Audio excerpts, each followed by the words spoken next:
Oh, so the first time akikukatia alikudanganya he's Christian. Life. So well, really guys wanadanganyana sana siku hizi. What? So first of all akakwambia he's a Christian, you started a relationship. Yeah, of course he's a Christian now. I mean, we have the same beliefs, and then he's Catholic, so it's easy. You can click and it's. And then you know Catholics, they take one for the road. So kidogo si mbaya. Kidogo it became 40%. So later ukakutana naye na kanzo anakuambia by the way I have news for you ama. Because like what is this? I'm Muslim. You don't even go to the mosque. Sasa sitaenda mosque. Anakuladi pork. Okay. Yeah. Educate these younger ladies. If you're in a red flag to kimbia. You see, there is if it doesn't sit well with you, kama unashuku, just follow your gut. Your gut never lies to you. If you suspect something, and this person becomes evasive on that topic, just know there is something this person is lying about. He's not telling you the truth about. Just kubali.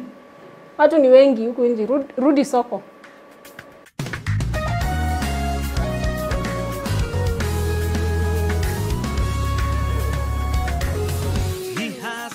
Hello viewers, we are now on the 15th episode of The Journey, and first of all we want to thank God for the far that he has brought us, and we are also thanking you guys for how you are sharing, how you're watching these videos, how you're subscribing. We are so grateful.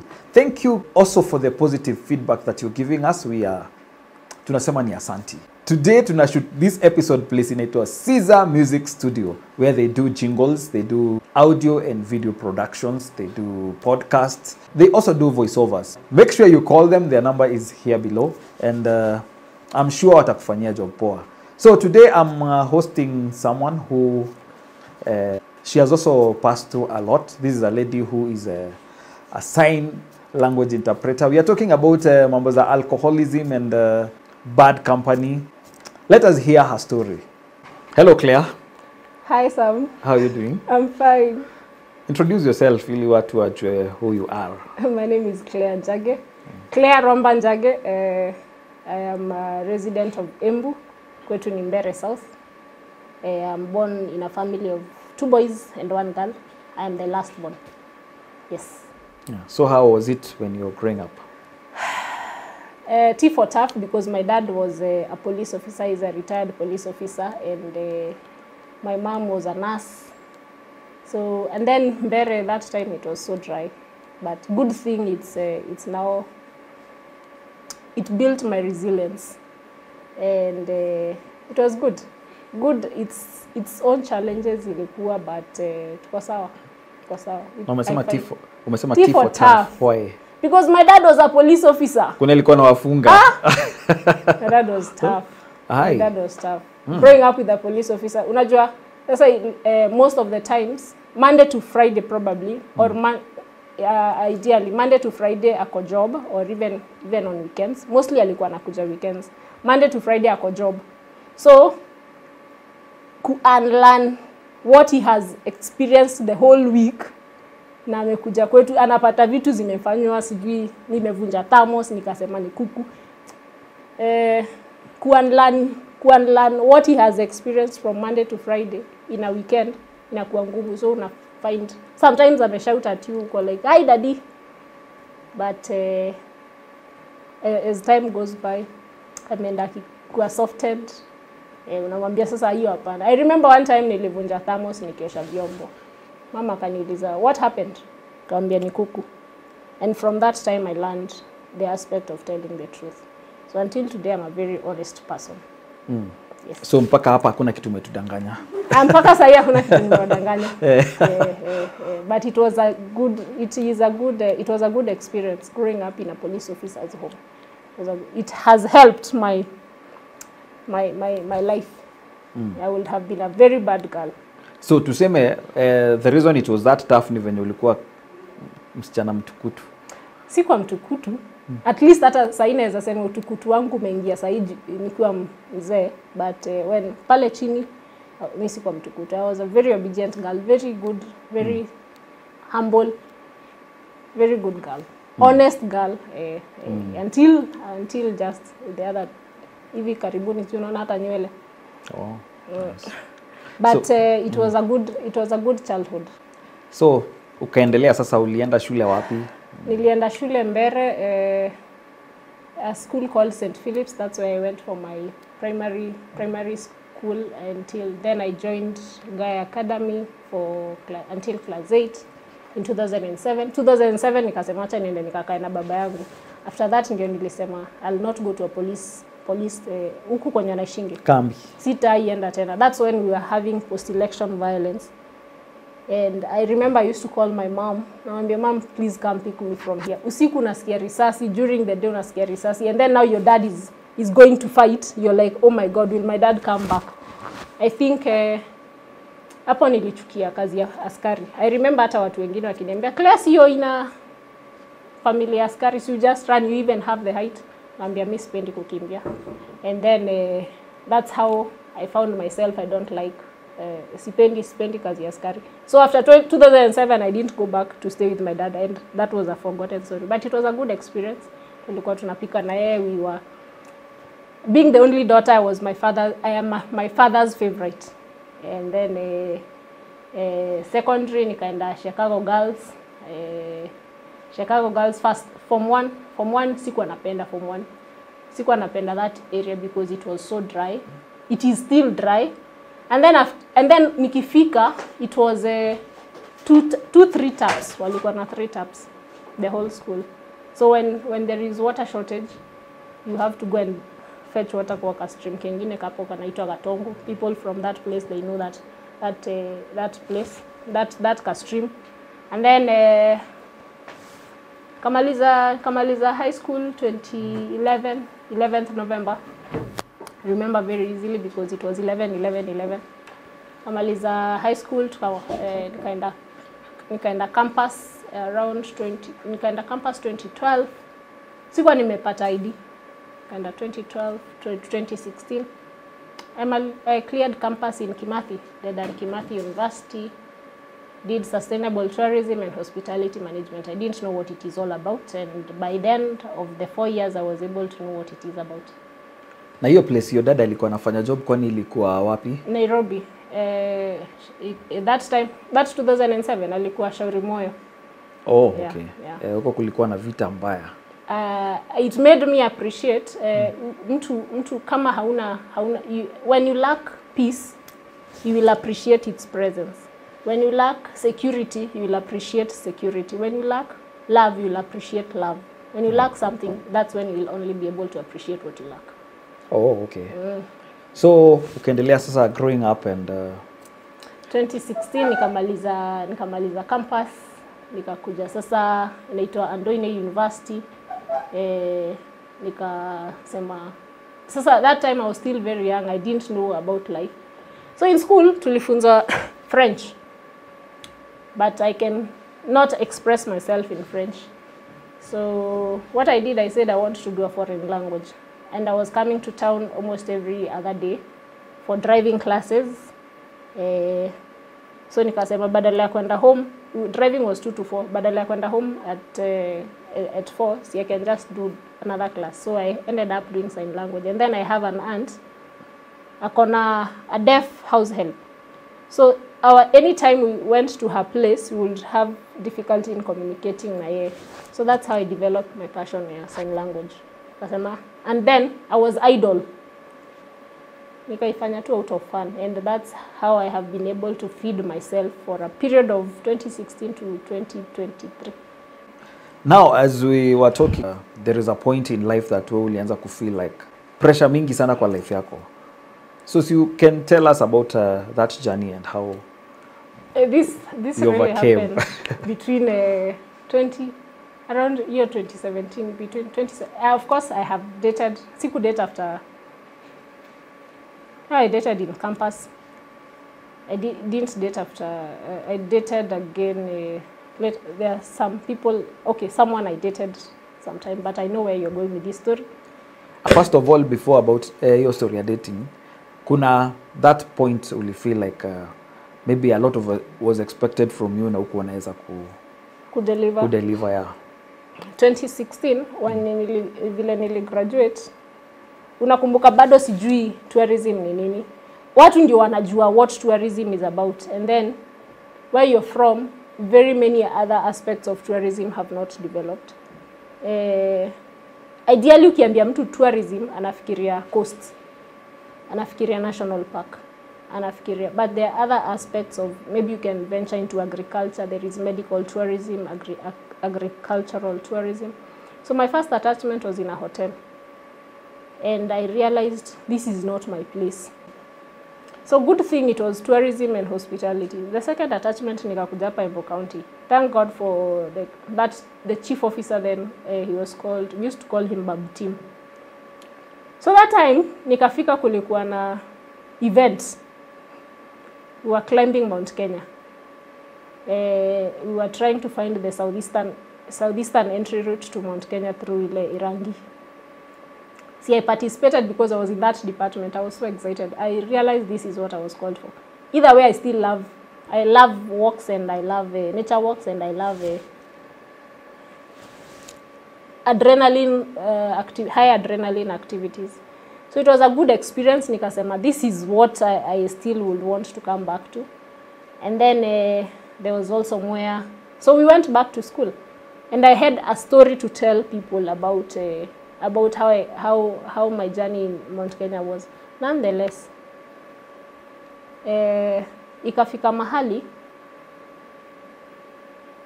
sijapata job. Sasa nimemaliza campus, nimekuja nikapewa internship the same place. I still found the same chief officer, he gave me internship.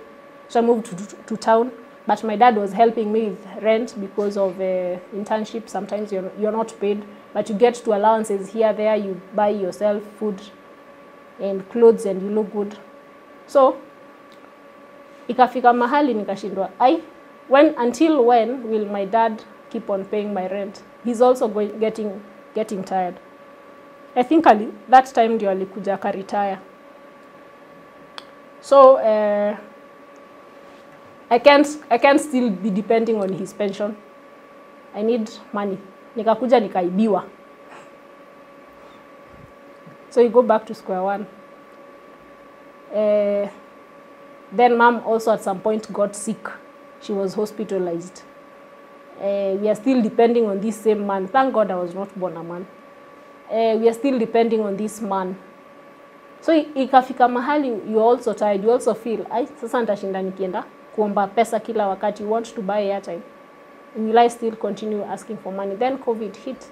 When COVID hit, everyone was in a shock.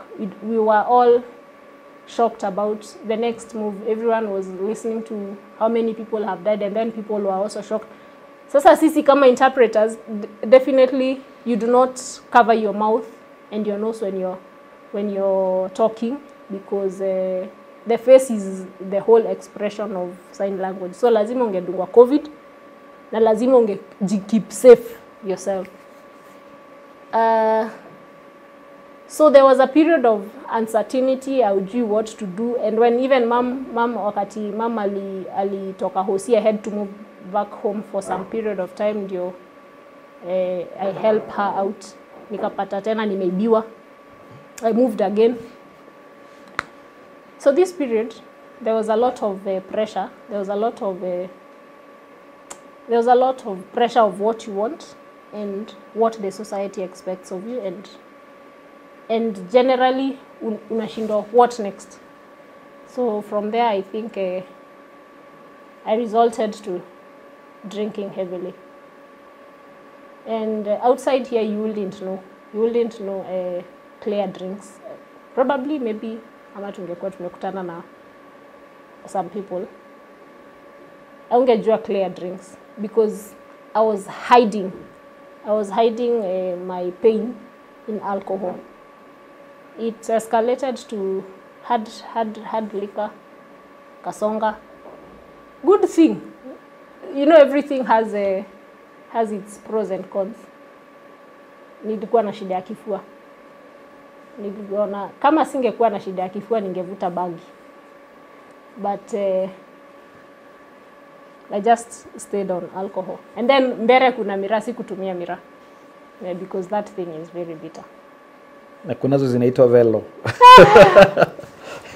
I saw that thing and I don't know. I don't know about it, but sijai jaribu. It's just alcohol. So hizi shida zote zikakufanya now you start drinking. Did it help? It didn't help because at the end of the day, you're the only one with a solution. It just numbed the pain. It just, you don't feel that pain. But in the morning, you wake up with a hangover and just sad. You still have the same pain. Okay. Still have the same pain. Kama right now, I'm imagining kuna mtu probably yuko probably depressed or anapitia hardship in life na ame resort kuingia mambo ya alcohol. Naweza mwambia nini? Well, every choice has its consequences.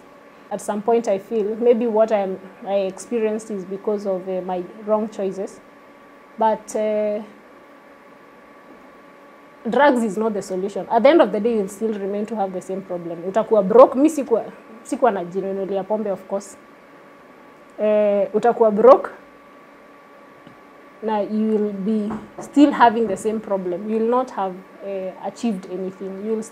You'll have a hangover, so you'll go back and look for more drugs to help you calm your situation. But it doesn't help actually. It didn't help me.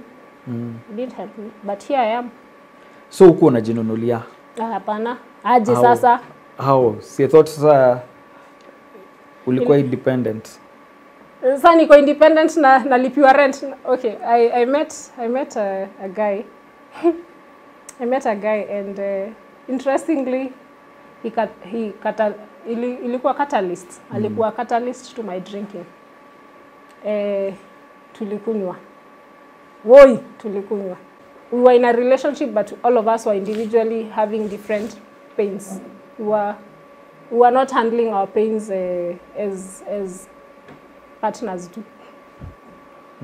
We were just, I think we were of drinking buddies, but importantly, we helped numb the pain of each other in drinking. So you meet this guy, for a period, I think it was a period of 1-2 years.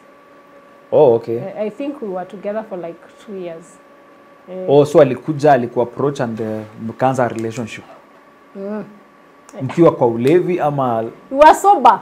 Oh, so, I wish you will see us when we were sober. We were sober. We were very good sober friends. We were sober when we were having this discussion, and then I realized, one time we went out, akaniuliza, what will you have?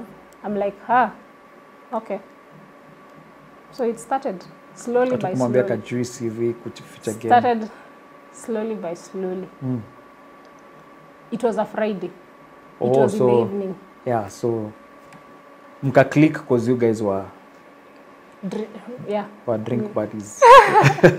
Yeah, we ended up drinking, and I remember it was some place in Kobos. That's how we started drinking. Oh, okay. And then we became drinking buddies for like 2 years. I think 2 years. Because I think tuliachana around COVID ikikuja. No, during COVID actually. Yeah, during COVID. Yeah. During COVID. So yeye alikuwa na any influence in your life? I was not a heavy drinker when I met him. I'm not saying that he didn't play a part, but I also played a part myself. Because unajua si ati unafunguliwa mdomo ukunywe hata unataka. So I would have told myself stop in the beginning. I would have said no, Claire, this is not right. But I encouraged him to encourage me. So alikuwa anatumia statement very interesting, nitakwambia off camera. Of encouraging us to drink and encouraging me to drink because we were also with a number of friends. So kumbe akona shida zake. Na anataka sasa watu wa kukunywa naye ndio asahau shida zake. Kama hatukupata accidents hizo siku, Mungu ni mwema. Because alikuwa na drive. Because we were drinking and driving. Oh. In the middle of the night. Oh God. Yes. I look at myself now and say, thank God I stopped. I used to go to church still, even when I have slept drinking. Ukuwa na hangover? Apparently sikuwa napata hangover. So umesleep umekunywa alafu macho ni kama nyanya. Hey, it was bad. Bad. And then ananipea sadaka. Not a sadaka. Na yeye alikuwa anaenda church? Why? He was a Muslim.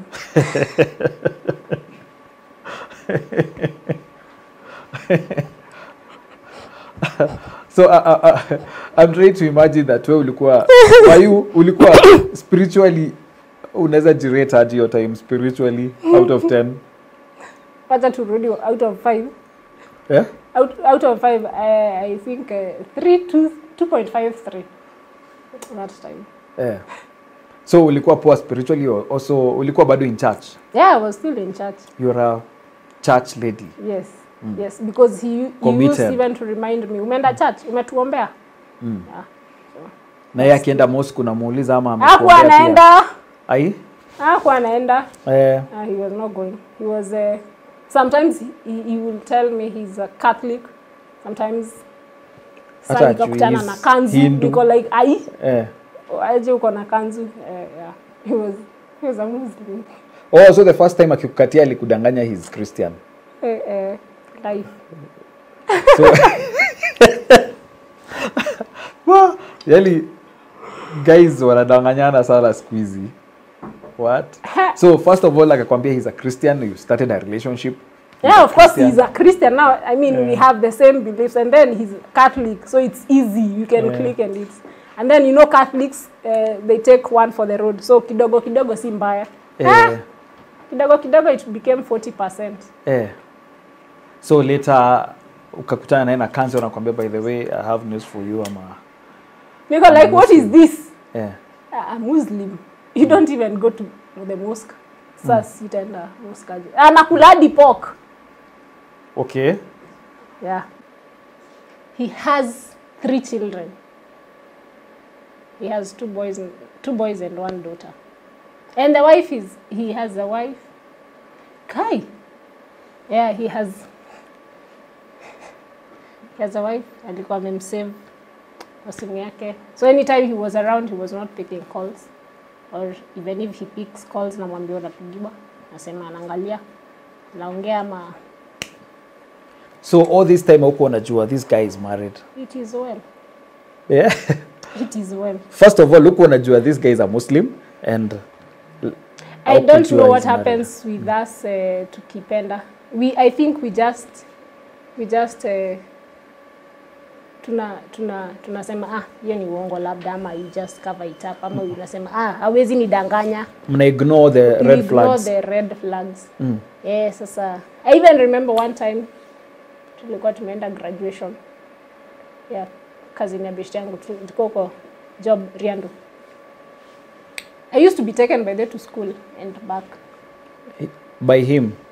Yes. He was so sweet, huh? See, when he calls you Jaber, ukikasirika, I don't know what happens with those names. Jaber, sijui Galtoto, sijui nini, you just forget you're angry and then you're okay. No, that time tulikuwa tunaenda graduation. Tulikuwa tunaenda graduation coast.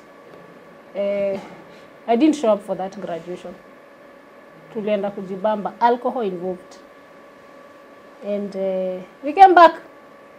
And I was okay, watu wananiuliza Claire tulienda na wewe tuliomba ruhusa tunaenda graduation, I did show up. That's how it was, and hadi unapata unacheza sana na job. So there is no time ulienda kwake ukapata the family ama? I never used to go to his place. Mlikuwa mna meet tu kwa clubs? Yeah, I'm one person who doesn't visit people especially in their places. Sijui kwa nini but sipendi kutembea sana kwa watu. And in return I also expect the same. But sasa kuna mahali nafika you cross the boundary. So I'm trying to look at this relationship that you guys had. Mlikaa for 2 years kwa relationship.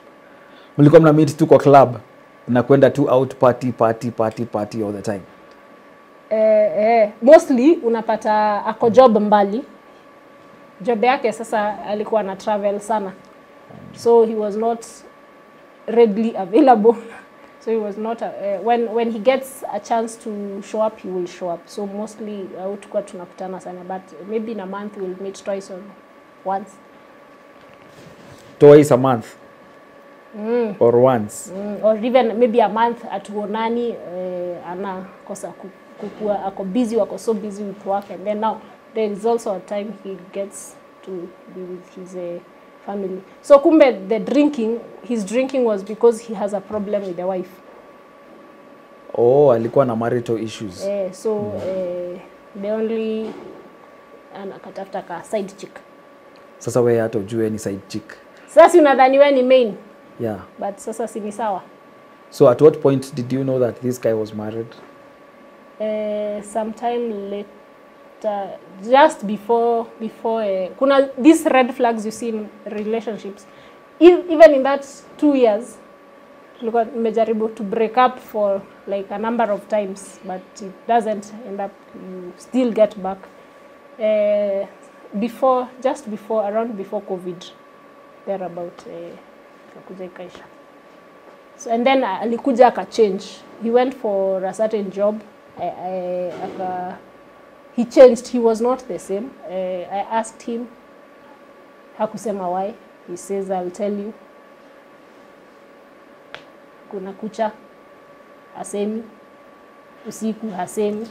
Then me, I gave up. I'm not going to ask you today, tomorrow, and the next day. That was it. So I'm not going to ask you. And then now he wants to get back. We get back together. Wow. So apart even from introducing you to alcohol, alikuwa pia He introduced me to polygamy relationship. To polygamy, so you take your second wife. So after ulijua his story now, what was your reaction? It was, if I felt pain, I felt cheated, I felt hurt. But also now, there was also the alcohol bit that I had started getting the benefits of getting alcohol almost every other single time. Na nyama choma. Yeah, and he introduced me to fish. So how did you realize that he's married? You see, there are those phone calls you take. Then there is also the tonal variation. And then now it has come to a time where you now have started identifying yourself, you realize yourself. Then unatafuta mtu wapatikani, ashiki simu usiku. Anakwambia ngoja kidogo nitakukall. Oh, Iroamba. Nenda hivyo. And then there's a time hapatikani. I mean, you ask him, where are you? And I remember we had planned. We have a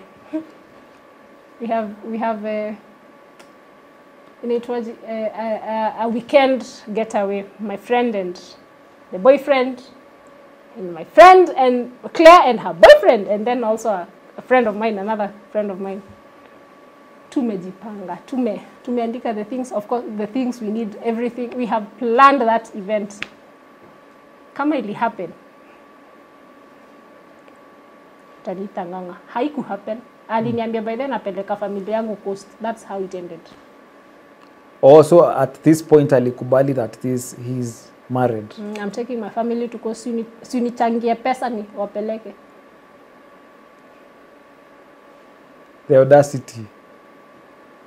Wow. And then now he calls me back a few months ago. Can we get back together? So, kumwambia? The polite version was no.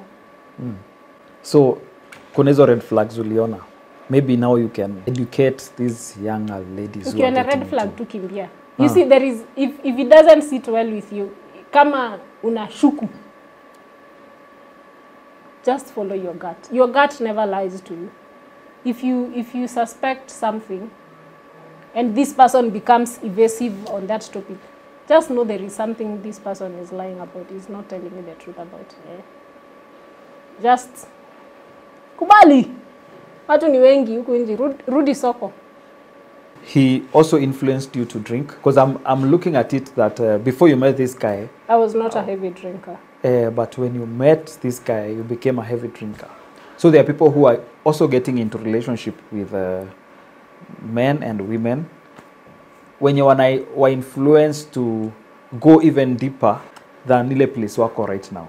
Hata sikuwa nilikumbuka kuna siku hadi nilienda kumtafutia jaba. Aje sasa. Mimi hata sijui how love. Things people do for love. So tuseme you Jinga. So tuseme ulikuwa in love. Yeah, and I fell quickly out of that love. Sometimes you do some things unajisahau. It is very easy for you to forget who you are when you're having pressure. It is very easy for you to forget where you want to go. And I think that's why tunaambianga every year tukianza, you write your goals for the year. So that at least ukisahau because of the pressures that happen within the year, utaenda mahali uangalie ukumbuke nilikuwa nataka kufanya ABCD. But it is very important to remember who you are. Niwaambiwa mtoto akizaliwa uzaliwa kuwa amekunja fist. There is no child that is born like this, and then when you die your hands are like this. I don't know the truth behind it. You're supposed to come to the world with something, you go empty. So making sure that what you have held in your hand, everyone is very unique. Chenye Sam unaweza fanya si chenye unaweza fanya. And it's as unique as your thumbprint. Chenye unajua your strength is usisikize wengine. If you know you can be able to make something, just do it. Just do it yourself. And there is one thing I also don't like is doing something grudgingly. Of course mimi najua sipendi kutumwa. Alafu sasa uniambie nifanye kazi mahali natumatumwa. It is not even going to be a benefit to the ones I'm serving or even to someone else. So instead of doing something grudgingly, do what you love. I was very passionate when I'm very passionate when I'm doing sign language because I love it. It's from within. Hata kama nitafanya sign language leo na nilale njaa, I'm sleeping happy because najua I am doing it out of passion. And as passionate as I am towards that, that's how passionate you're supposed to be about yourself. Remember yourself. Remember you're the best person. You are the best gift that this world would ever be. So once nili realize kuna kitu in me that na suppress na kukunywa na being with this guy, si enda hivyo tu. So you choose what you want. Is it this love or is it yourself? So how did it end?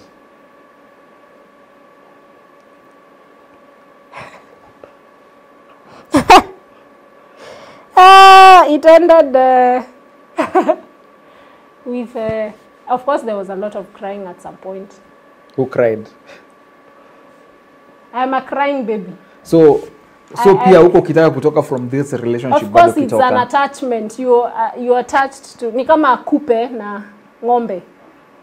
Kupe inashikilianga ng'ombe hata ikiuzwa hadi ikienda wakati ng'ombe inakufa ndio inajua kumbe mambo ni mabaya. Any breakup is painful, but it was not messy. I remember he called me just the other day. Can we get back together? No. Let's leave it as at that. Ndio nashindwa. Me I actually thought ulifika mahali ukaona like this guy is anakufanya unakunywa sana alafu unaona this is not the kind of life you want, so you decided to stop the relationship. I remember I asked him, we had a hard conversation. Ilifika mahali hata unaboeka. Monday to Monday unakunywa. Okay, not Monday to Monday. Tuseme most part of your life you're drinking. So how do you get this money? He was working. But you see mimi bado I'm hustling, ile bottom up. I'm still hustling. I'm not he was on a monthly pay. I don't have a monthly pay. and the small money I get I have to sustain myself, and so nikaona kuna mtu mwenye anabebwa hapa kama chakula ya rabbit. So the best thing is Claire, have a sit down with yourself. What do you want? Where do you want to be? What is it that, where do you want to see yourself in a few years, or maybe hii relationship uko nayo na huyu msee inakusaidia na nini? So we had a hard talk, because it was hard because hatukumaliza. So I asked him, person A, what is my motivation? What makes me happy? What motivates me every day? What is my ni nini inanichangamsha in life? Hajui. Matei. You see, something like that. He would say something, and he would provide. Kwanza alikuwa nakununulia nyama ndio kuwe na simiti nzuri ya kuweka pombe. Hajui what is your motivation. Nikamwambia either way, mimi najua your motivation is what you do because you love what you do. So we didn't really, nikaona hatusaidiani, so plus ulinidanganya wewe ni mkatho, sasa nakuona na kanzu. I mean, hatusaidiani, and then that's how it ended. And then he was not there emotionally. It gets to a time where you just need I was listening to someone say, there is no one as rich in this world kama mwanamke ako na mtu wake. Like I can call my husband, I can call my boyfriend, I can call someone, and I know he's going to show up. That person is very rich. He will never show up. Tell him you have an you want him there emotionally, he was never there. But call him for alcohol on his bill, he'll show up. Alikuwa so much in love with alcohol than you. Yeah. When it starts hitting you, when you sit down and now starts flashing back, ndio unaanza kuona some things. Ulikuwa na beba ujinga. So finally ukasema story maisha with a lot of tears. Well, maybe a week of tears, and it's okay, Claire, you can do this. So again, naanza kuona there is somebody out there who's in such a relationship. Hii relationship ni ya kukunywa tu, anakuwa na ni bad influence tu. Acha nayo. Toka, enda. At the end of the day, utalia, ni ukweli, of course utalia, there is no detachment that is not painful. Utalia, lakini enda. Choose yourself. I always tell myself, and I always tell people, if you are confronted with an opportunity to choose others, making others happy and yourself, choose yourself. Choose yourself, because utaishi na wewe mwenyewe for the rest of your life. These other people will go. Wakifika mahali kwa kushukia in their life, in your journey, wata stop being there for you. You will never live with your parents longer like you would live with yourself. So always choose yourself. And pia be kind to one another. Outside here, people are going through much pain, and I don't know why by the way I wouldn't talk to someone. By the way, why would I not? It is very important to talk to people, and if you cannot afford therapy, ngoja siku ya kesha enda upige nduru kwa kanisa. Hiyo ni 31st. Ngoja 31st enda upige nduru. It is okay to feel overwhelmed, because ni kama unajua society inafanya mtu afile unakuwa compressed. Kuna ile expectation society iko nayo about you. There is the expectation that the society has about another person. So una find when all these pressures build up, you find you're getting to be in so much pain that how to handle. And that's why people sink into drugs, because drugs is the only cover up. Unapata mtu anafanya vituko not because anataka, but because I feel this enough is enough. And when enough is enough and that person is not able to express themselves, and I find wacha nikunywe pombe. Many other times nimejipata niko like this pressure is too much, wacha nirudie pombe, lakini sasa itanisaidiana nikikumbuka ni mimi nitajinunulia, nasema hapana, not because of the financial aspect of it, but what benefit is it giving to you. Achana tu nayo. Ni kama tu wakati unatembea unaona umepitia shida sana, alafu unaona kibao imeandikwa mganga kutoka Kitui. You're like, nichukue hii namba anisaidie kushika wezi ama anisaidie kupata biashara. You just say fine, let me take one day at a time. And many other times people will sink into alcohol. People will get into alcohol just to numb the pain, and actually it numbs the pain, but in the morning you wake up and you're still the same problems. So finally uliweza kumaliza kukunywa?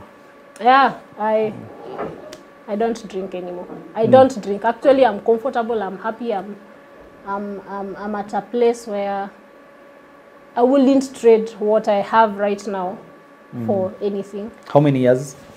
Sober. Alcoholics Anonymous. Where usikue hivyo. Okay. So, many years. Wacha tunapewa tu ile pale ya Holy Communion. Na hiyo imetosha. Ni hivyo. At the end of the day it doesn't add up going back to drinking. And also I feel we are very judgmental, especially being a Christian.